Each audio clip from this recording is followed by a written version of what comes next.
Hello and welcome to Fireside History.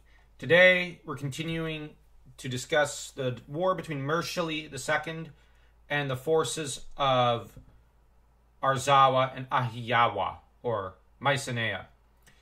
And primarily I'm going to read a primary source here, and then I'm going to stop the video in order to stretch this out a little, as well as to give each part its proper discussion. Now, under Mursili's personal command, a Hittite force set out alongside also veterans of Syria, led by his brother Sharikushu, as the capital troops were not enough to, put down this major revolt. Now, in Mursili's words, we get from his 10-year annals: "When I marched forth, and when I reached Mount Lawasha, my lord, the mighty storm god, revealed to me his divine power. He unleashed a thunderbolt, and my army saw the thunderbolt, and the land of Arzawa saw it.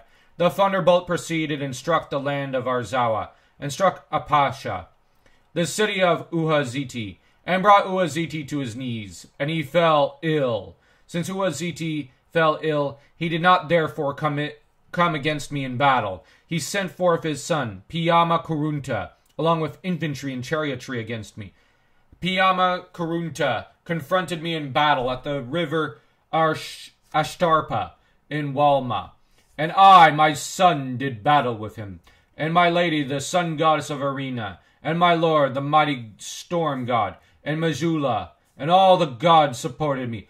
I defeated Piyama Kurunta, son of Huaziti, together with his infantry and chariotry, and I struck him down. I pursued him again, and went across into the land of Arzawa, and it went into Apasha, the city of Huaziti. Huaziti offered me no resistance, but fled before me, and went across the sea to the islands, and there he remained. However, the whole land of Arzawa fled." Now, what this shows is that the king fled, like I said, to Greece.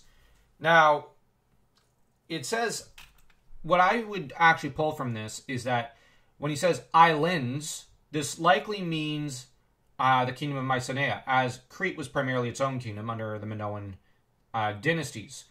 But the thing about Minoa was it doesn't seem to have had as much of the impact militarily as what Mycenae had, which was a primarily warrior state. So was the Minoan state, but they were pretty stuck on their island. But they also were a mercantile state, which traded frequently with Egypt and the Middle East and couldn't really risk its commercial ties. Whereas Mycenae was intent on conquest. So you get a clear division between the two. And when it says islands, well, the Aegean Islands, which were under Mycenaean command. And, well, there was only really a few cities left, like that of Mount Arinanda, the city of Piranda, where some of the refugees had fled. And we'll get to that next time. And so like, share, subscribe, and leave a comment, and hit that notification bell.